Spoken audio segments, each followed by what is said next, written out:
C'est la suite des grands débats ce matin, 9h20, avec ce sujet, le macronisme est-il trumpiste des élites? Pour en parler, Arnaud Benedetti qui est avec nous, professeur associé à l'Université Paris-Sorbonne, rédacteur en chef de la revue Politique et Parlementaire et auteur de ce livre aux éditions du Cerf, Comment sont morts les politiques, le grand malaise du pouvoir. Et ce matin aussi avec nous, Prisca Thévenot qui est porte-parole de La République En Marche. Bonjour et bienvenue à tous les deux. Oui. Bonjour Prisca Thévenot aussi, donc en ligne avec nous. Alors pourquoi vous avez écrit donc cette tribune, Arnaud Benedetti, hier, le macronisme et le trumpisme des élites, hein, parce que je trouve que finalement la communication du président de la République, c'est une communication qui est une communication, on l'a dit à plusieurs reprises, très transgressive. C'est-à-dire qu'il a l'habitude de tenir des propos qui sont des propos qui vont parfois en effet choquer et provoquer un certain nombre de réactions dans l'opinion publique. Et il a une communication qui est extrêmement cash, ça a été relevé depuis 5 ans de manière assez systématique, mais cette communication finalement elle correspond, me semble-t-il, à ce que une partie de son électorat a envie d'entendre, c'est-à-dire finalement des propos qui seraient des propos qui casseraient le politiquement correct, mais ce politiquement correct en effet que casse le président de la République à travers son expression publique, moi je le regrette parce que je pense que c'est pas le rôle d'un président de la République et que le rôle d'un président de la République, c'est d'essayer de faire tenir un pays qui est suffisamment fracturé. Mais en l'occurrence, il a fait un autre choix en la matière, me semble-t-il. C'est que cette communication, elle est en effet très proche de celle de Trump sur la forme. Mais sauf que Trump, lui, en l'occurrence, il cassait le politiquement correct en fonction de sa sociologie, qui était une sociologie des classes populaires et des classes moyennes américaines. C'est pas le cas pour Emmanuel Macron. Prisca Thévenot, c'est ce qu'a voulu faire le président de la République, c'est délibéré. Donc il a voulu coller à un certain auditoire qui attendait ça de la part du chef de l'État. Je comprends pas trop par rapport à l'auditoire qui attendait ça de la part du chef de l'État, qui est loin d'être un auditoire minoritaire, puisqu'il s'agit des gens qui respectent les règles, qui font acte de citoyenneté en se vaccinant, et on parle là de près de 92% de la population. Donc c'est en ça que je comprends pas trop spécialement par rapport au terme qui a été employé récemment, qui est le terme emmerdé. Mais par contre, pour revenir à votre comparaison avec Donald Trump, j'ai envie de dire que là non plus, je comprends pas trop sur la forme, parce que souvenez-vous quand même que Donald Trump, son meilleur outil de communication, c'était quand même Twitter. Il passait plus de temps sur Twitter qu'ailleurs. En revanche, là où je vous rejoins, oui, il a s'agi depuis 2017 de casser les codes sur le fond, mais sur la forme. Sur la forme, en parlant franc, en sortant quand il le fallait du politiquement correct, mais également dans les actions. C'est quand même, assez novateur, et c'est dommage de dire qu'il a fallu attendre Emmanuel Macron pour le faire, d'avoir un président de la République qui fait ce qu'il dit.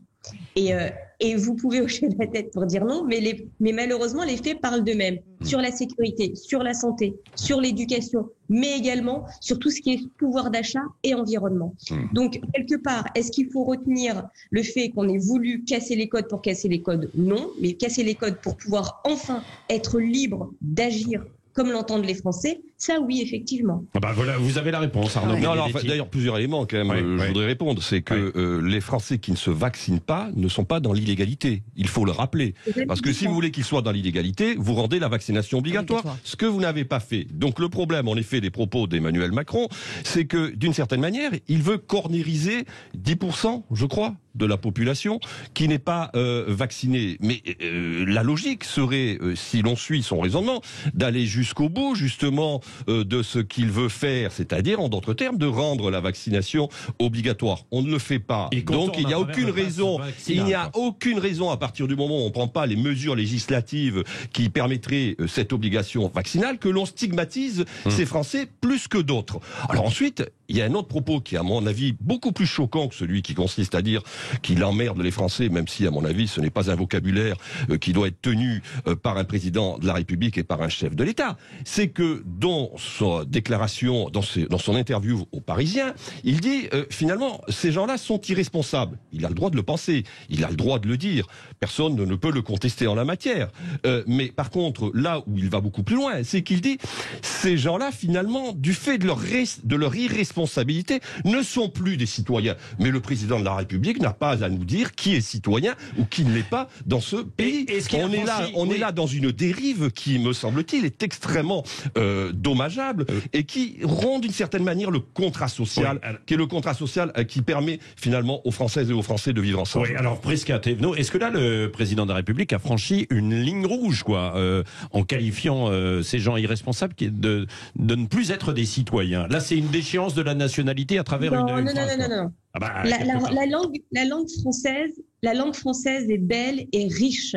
Oui. Et elle est fournie de plein de jolis mots qui permettent d'avoir des nuances. Oui. Là, je pense qu'on est en train de confondre délinquance et citoyenneté.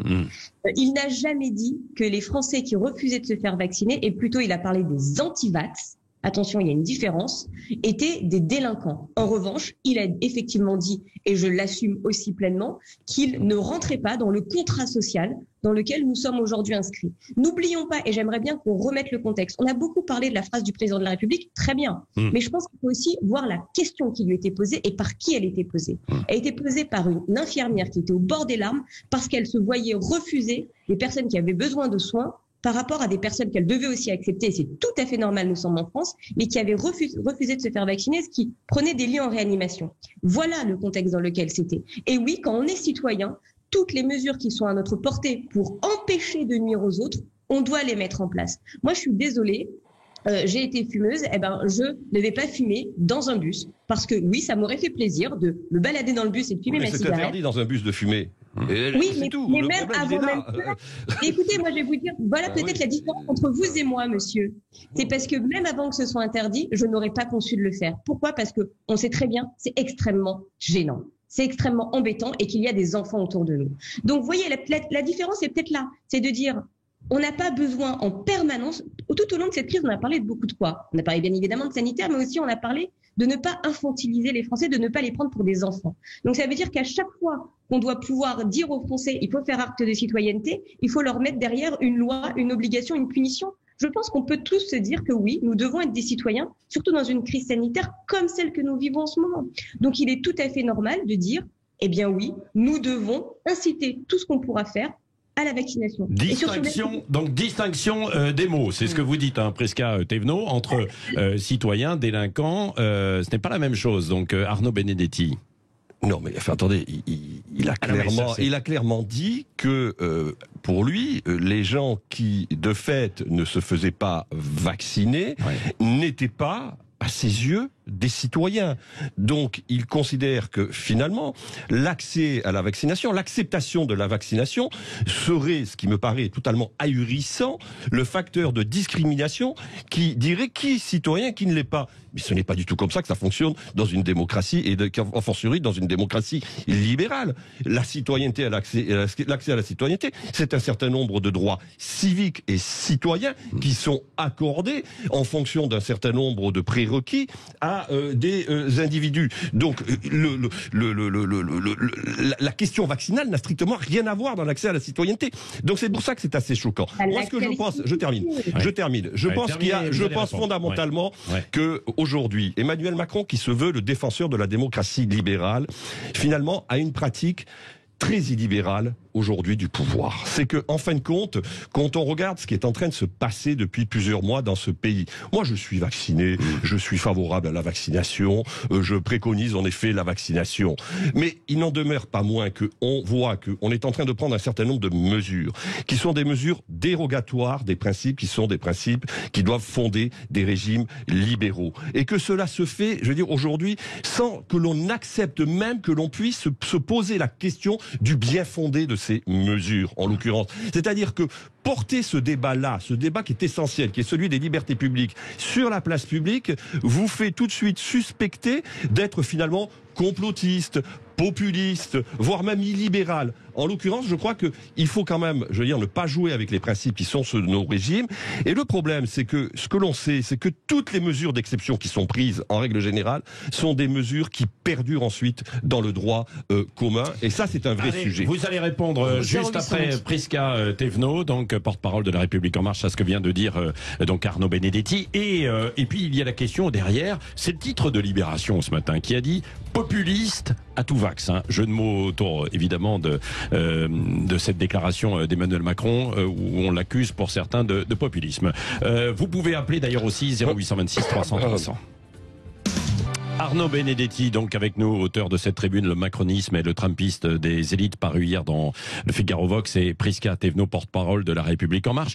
Prisca Thévenot, quand même sur cette notion de citoyen, Jean Castex, le Premier ministre, a un peu fait, je vais pas dire machine arrière, mais un petit peu modéré en disant, non mais tout le monde est citoyen quand même, y compris les non-vaccinés ce matin. C'est-à-dire que le président est allé peut-être un petit peu loin dans la provocation, non ?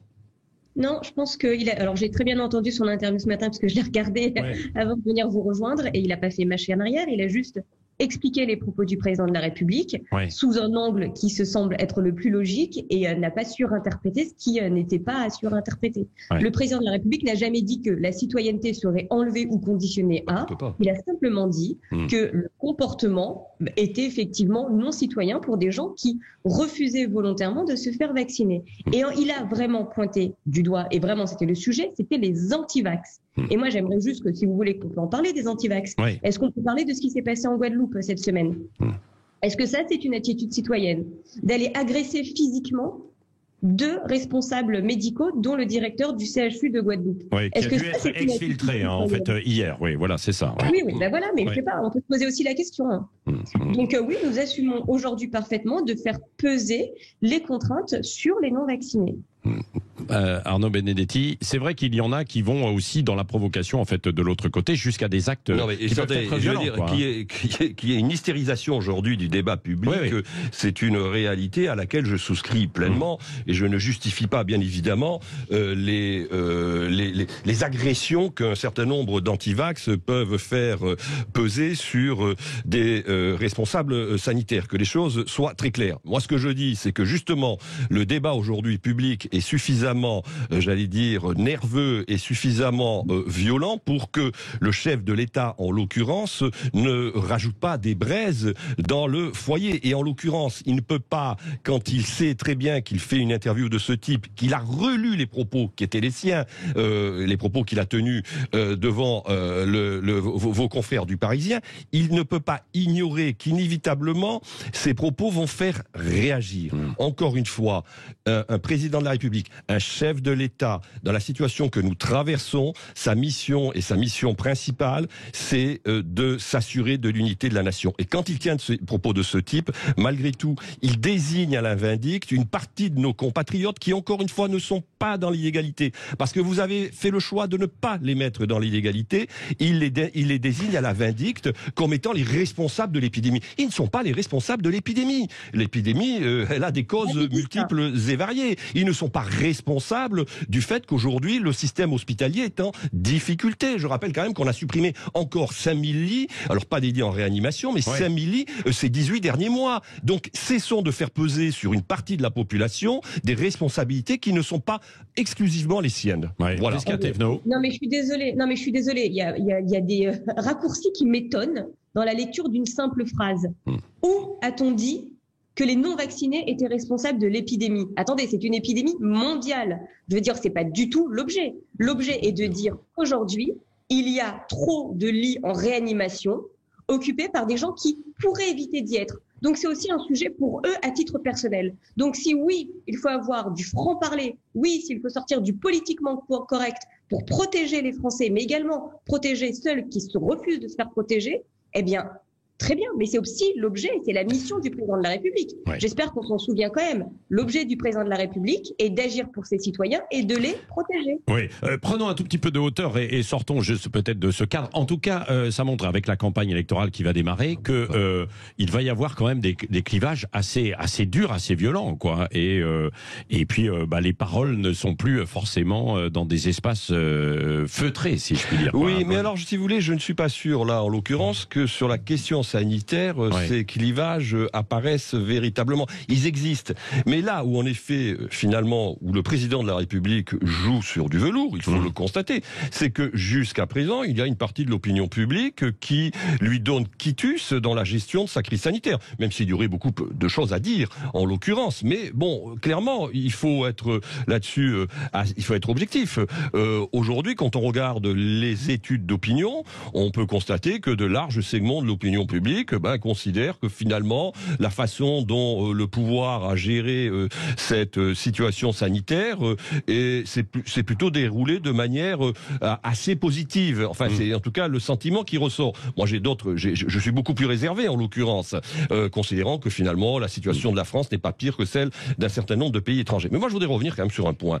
Il n'y a pas un chef d'État ou chef de gouvernement dans une démocratie libérale ces derniers mois qui a tenu des propos aussi durs que le président Macron. Clairement, je veux dire, là il y a une exception française. La violence de ce vocabulaire, la brutalité de cette sémantique, il est aujourd'hui le seul chef d'État à avoir tenu des propos de ce type. C'est une réalité quand on compare avec nos voisins européens, ou bien évidemment, par exemple, M. Biden aux États-Unis. Oui, Prisca Thévenot. Alors, le chef de l'État se distingue par cela, en fait. C'est l'exception française, comme le dit Arnaud Benedetti. Oui, c'est peut-être l'exception aussi de tous les commentaires qu'on peut faire aussi sur ça. Moi, je vous parlais de la brutalité du président de la République sur un seul terme qui consiste à rappeler la situation dans laquelle nous sommes. Moi, je trouve que c'est plutôt la brutalité de ce commentaire parce que, encore une fois, et je suis désolée de le dire, on ne retient que ça et on ne retient pas la détresse des soignants. On peut parler d'Isabelle, cette soignante qui l'a interpellée, mais aussi on peut parler des 500 médecins qui sont dans les Bouches-du-Rhône qui aussi lancent des cris d'appel et des cris du cœur. Donc moi, je veux bien qu'on se dise tout ça. Oui, il aurait peut-être pas dû dire il faut emmerder. Oui, il aurait. Mais au final, les faits, c'est quels sont les faits. Si vous aviez, c'est intéressant ça, Prisca Thévenot. Voilà. Si vous aviez relu ce texte, vous l'auriez peut-être supprimé.